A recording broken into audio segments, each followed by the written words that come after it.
Today's story is the third story in our domain about immigration.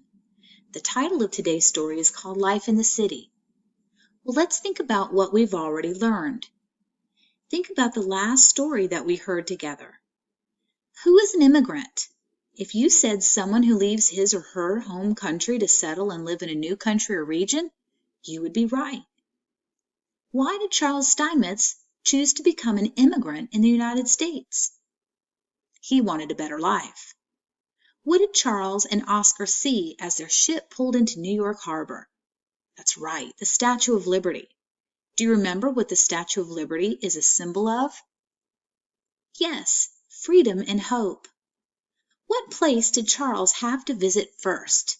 I'll give you a hint. It's a center where the American government would decide which immigrants were allowed to enter the United States. Do you know the answer? That's right, Ellis Island. What did Charles contribute or give to the United States? He invented many useful new products. He made many new discoveries with electricity that helped the people in the United States to live better lives. Why is the United States called the land of opportunity? That's because it provides many opportunities to its people. Let's take a look at our world. If you remember, Charles Steinmetz came from a country called Germany. From Germany, he went to Switzerland, and from Switzerland, he went all the way across the North Atlantic Ocean to New York City. Remember, New York City is located on the east coast of the United States. A coast is the area of land near the ocean. Do you remember the name of the immigrant processing center that was located on the East Coast? Ellis Island. Remember, immigrants from Europe entered the United States through this center. Well, today, you're also going to hear about another immigration processing center that was located on the West Coast of the United States.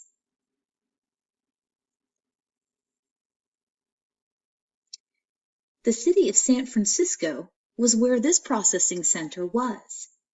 Let's take a look at the country of China, where many immigrants came across the Pacific Ocean to the United States. Here is the country of China.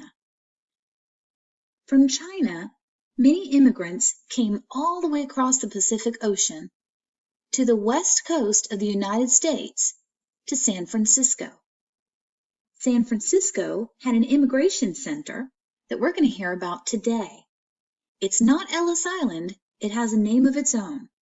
I want you to listen carefully for the name of that immigration center that's located on the west coast of the United States. I also want you to listen very carefully to find out what life was like for the immigrants living in a big city.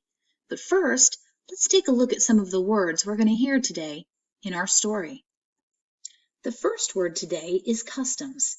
Customs are established or traditional ways of doing things. Put the word custom or customs in your vocabulary book. The next word I'd like you to listen for today is hostile. Hostile means unkind or unwelcoming. This is the second word that you will add to your vocabulary books. The third word that I'd like you to add to your vocabulary books is traditional. Traditional means customary or long established. It describes something that has been done the same way over a long period of time. The next word you're going to hear today is ethnic. Ethnic means characteristics of a particular group of people who share a common language and national, religious, or cultural customs. And the last word I want you to listen for today is the word newcomer. A newcomer is a person who is new to a place or to a group of people. Now let's get ready to hear our story today, called Life in the City. Marie woke to the sound of a voice outside her window calling, "Buy my fresh fruit, good to eat, crunchy apples, red and gold, sweet cherries, strawberries, buy my fresh fruit, good to eat." Then, like the different colored yarns her grandmother knitted together to make a scarf, the sounds of the city began to weave together, one after another. First, Marie heard the clear ringing of bells hanging around the necks of the goats that provided goat's milk to some of the neighbors' homes. Then she heard a creaking sound she knew belonged to Mr. Jacoby's wagon. He delivered cow's milk and cheese from his dairy across town. Now, Mr. Dilplus, a jolly Greek man, started calling, knife sharpener, axes, scissors, shovels, picks, blades, and handles I can fix. Marie liked the grinning little man. He was built as solidly as a bull, and he walked the city streets pushing a cart that held his sharpening stone and tools. Marie awakened her two younger sisters, who shared the bed with her, then crossed the little room in 2 steps to wake her baby brother, who was still small enough to sleep in an open drawer of their old wooden dresser. "Everybody up," she said. Marie's day was just beginning, but Papa would have already left in the dark hours before dawn for his job at a mattress factory. Mama would have woken up with him to brew his coffee and cook his breakfast. As he started down the 7 flights of wooden stairs, she would have handed him his metal lunch pail with the sandwich she had made for him. Our new home is not like our quiet little village in Italy, Marie thought, for the 1000th time, as she helped her youngest sister and brother get dressed. So many people here, so much noise, and Papa has to work so hard for so many hours every day in that smoky factory. Still, she thought, at least Papa has a job. Back home there were no jobs, very little to eat, and the floors in our little house were made of dirt. Here in America there is plenty to eat, and we live in a good building. I wish there were not so many people crowded in with us, though. However, I like having so many friends, and I enjoy the city, but sometimes I would like it to be quiet, the way it was in our little village in Italy. But I'm very thankful to be here in America, where there are so many opportunities. Marie's life was typical of the lives of the millions of immigrants who came from Europe and Asia to the United States for better job opportunities in the 1800s and early 1900s. The largest wave or group of immigrants, 23 million people, came to the United States between 1880 and 1920. Immigrants from Europe entered through Ellis Island in New York Harbor, and many stayed near the harbor, living in or around New York City on the East Coast. Other immigrants moved away from New York to join friends or relatives who were already living farther north in Boston, south in Philadelphia, or west in the great cities of the Midwest, such as Chicago, Detroit, or Cleveland. Meanwhile, Chinese and other immigrants from Asia came to the west coast of the United States through the city of San Francisco, passing through the Angel Island Immigration Center in San Francisco Bay. There were fewer Asian immigrants, so the immigration center on Angel Island was not as large as the immigration center on Ellis Island in New York Harbor.